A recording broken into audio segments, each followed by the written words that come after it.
Is Teofimo the Takeover Lopez, the new boogeyman of the 147-pound welterweight division? Because this is what 90% of the boxing world is saying. They're saying that Jaron Boots Ennis and Devin the Dream Haney dug Teofimo the Takeover Lopez. Let's start with Jaron Boots Ennis and what Eddie Hearn had to say about him.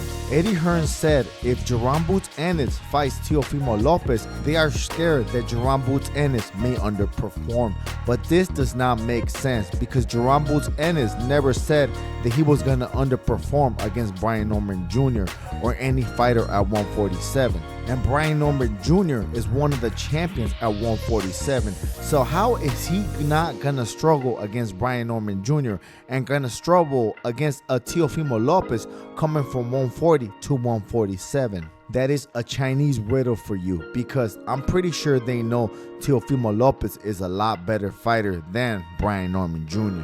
And not just that, Jaron Boots Ennis has been known to duck other fighters. Everybody is saying that he ducked Virgil Ortiz. So I gave Jaron Boots Ennis the benefit of the doubt, but guess what? Fool me once, shame on you. Fool me twice, shame on me. So these are two top level fighters that Jaron Boots Ennis is ducking, Teofimo Lopez and Virgil Ortiz. And I used to think Boots was gonna be a good fighter, but I really doubt that. He is ducking a lot of smoke. I really think he is a little bit overrated, and I'm not the only one that thinks that. There's a lot of A-level class fighters that think the same way, like Showtime Sean Porter. He believes Boots is overrated.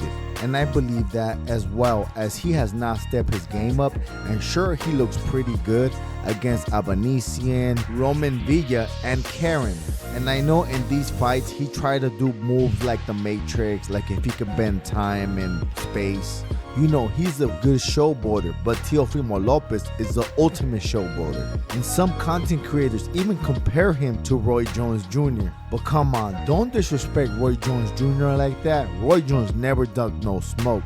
I just believe Jaron Boots Ennis is overrated and he gets caught clean a lot.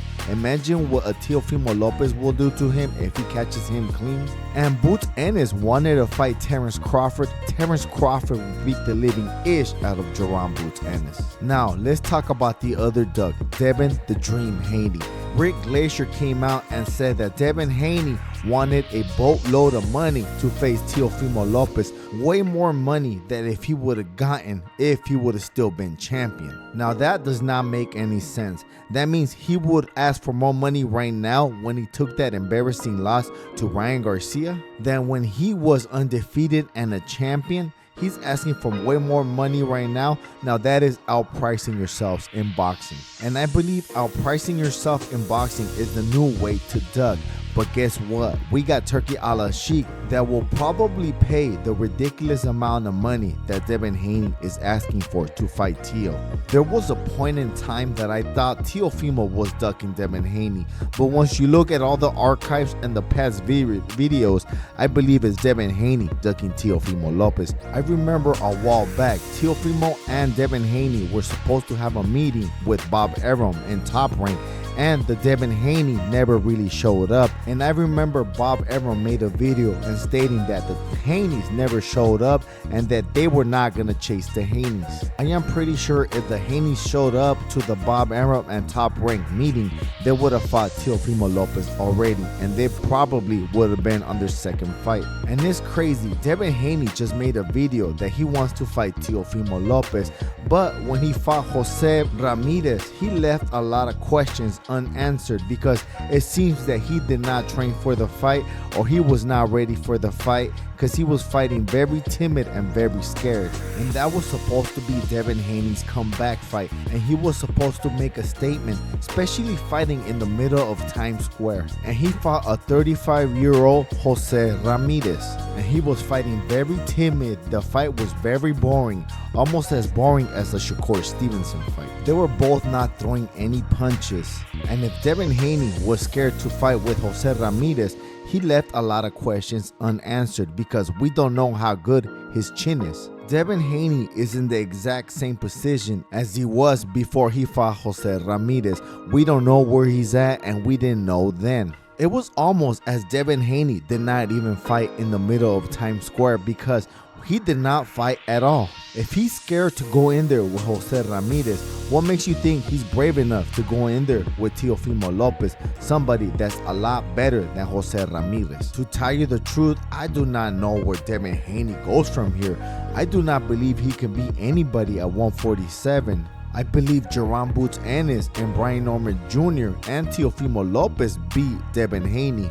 I will say Ryan Garcia as well because he does have a devastating left hook and he actually beat Devin Haney in the past. He dropped Devin Haney like a million times, but Ryan Garcia did not look very good against Rolly. He actually looked terrible.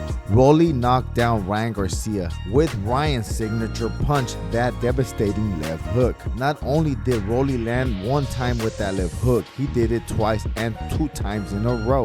And I do not think Devin Haney has any punching power. I kept saying Devin Haney is gonna move up in weight and his punching power is gonna increase, but it hasn't. And if he moves up in weight one more time, I don't care if his punching power increases, it's not gonna affect those bigger opponents. I believe Devin Haney's next fight, he needs to show up, because if he doesn't, I believe it's gonna be the end of his career. That's all, folks. Remember this, I ain't the biggest, I'm the baddest. And if you wanna hop on your boy, throw $1 at the super thanks. I got a roll, peace, and comment. Let's go, champ! Let's go, champ!